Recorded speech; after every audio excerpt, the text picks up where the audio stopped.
Assalamualaikum warahmatullahi wabarakatuh. Kenalkan, nama saya Muhammad Hafid. Saya dari kelas 2A, Prodi Hukum. Saya akan memaparkan pertemuan keempat yaitu bab 3 tentang pembaharuan hukum pidana di Indonesia. Langsung saja. Yang pertama, sejarah berlakunya KUHP di Indonesia, yaitu adalah berasal dari WVS Belanda melalui pasal 75 RRGO, pasal 131 IS sejak 1 Januari 1918 berubah menjadi WVSNI.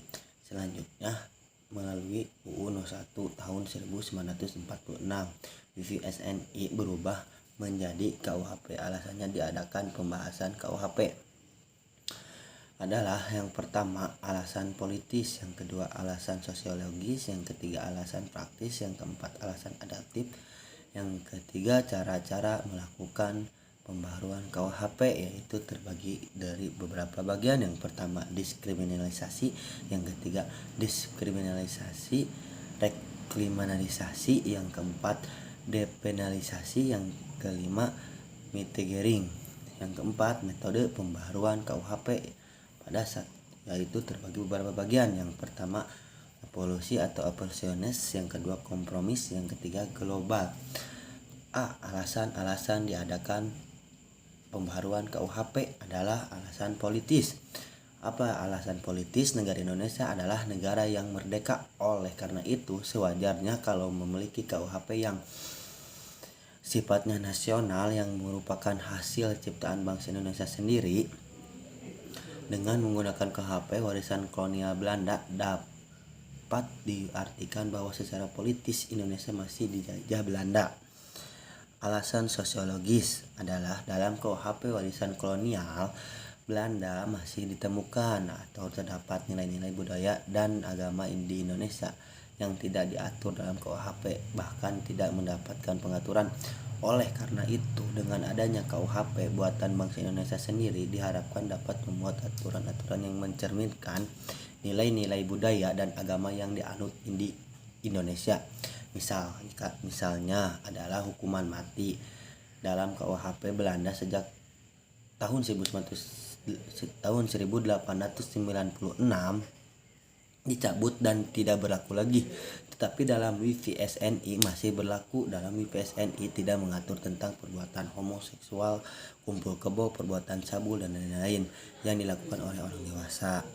Alasan praktis adalah dewasa ini masih banyak sarjana hukum di Indonesia yang tidak mengerti atau menguasai bahasa Belanda secara lancar. Padahal tak resmi yang asli dari WVSNI adalah bahasa Belanda, sehingga ketika diterjemahkan ke dalam bahasa Indonesia terdapat yang beraneka ragam yang diwariskan. Akan terjadi terjemahan yang menyimpang. Selain itu tidak menunjang dalam praktek hukum pidana yang pasti dan seragam.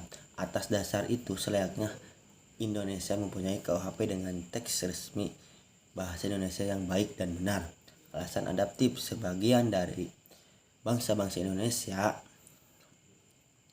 wajib memperhatikan asas-asas dan nilai yang sifatnya universal secara internasional dan memasukkan asas dan nilai tersebut ke dalam KUHP yang nanti akan berlaku. Contohnya adalah asas-asas terorisme, pada asas-asas narkotika, dan asas-asas pembajakan udara, dan lain-lain. B. Cara-cara melakukan pembaharuan KUHP, yaitu salah satunya kriminalisasi. Kriminalisasi adalah suatu progres pembaharuan di mana suatu perbuatan tadinya bukan merupakan perbuatan yang dapat dipidana, tetapi karena perkembangan masyarakat menjadi perbuatan yang dapat dipidana atau penciptaan delik baru.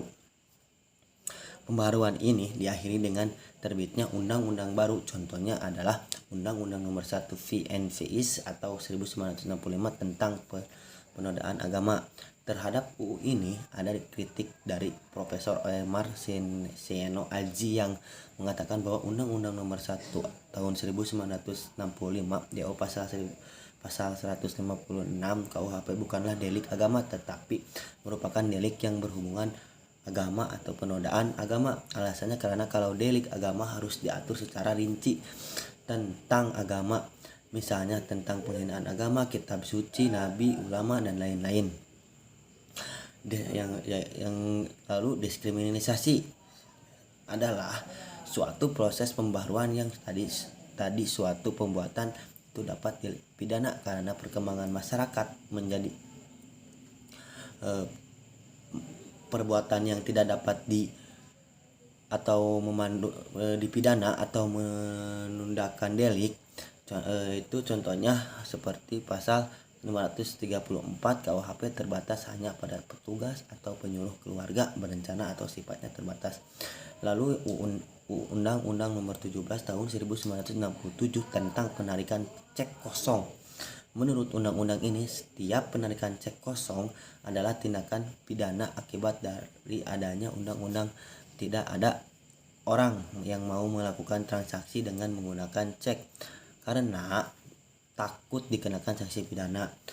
Terus rekriminalisasi yaitu suatu perbuatan yang tadinya dapat dipidana karena perkembangan masyarakat menjadi tidak dipidana, kemudian karena perkembangan masyarakat pula maka perbuatan tersebut menjadi dipidana kembali. Contohnya adalah Undang-Undang Nomor 17 Tahun 1967 tentang penarikan cek kosong dicabut dengan Undang-Undang Nomor 1 Tahun 1971. Sehingga penarikan cek kosong tidak dapat dipidana. Sekian dari saya pemaparan pertemuan keempat bab 3. Mohon maaf jika ada tata kata pemaparan yang tidak baik. Mohon dimaafkan. Wabillahi taufiq wal hidayah. Wassalamualaikum warahmatullahi wabarakatuh.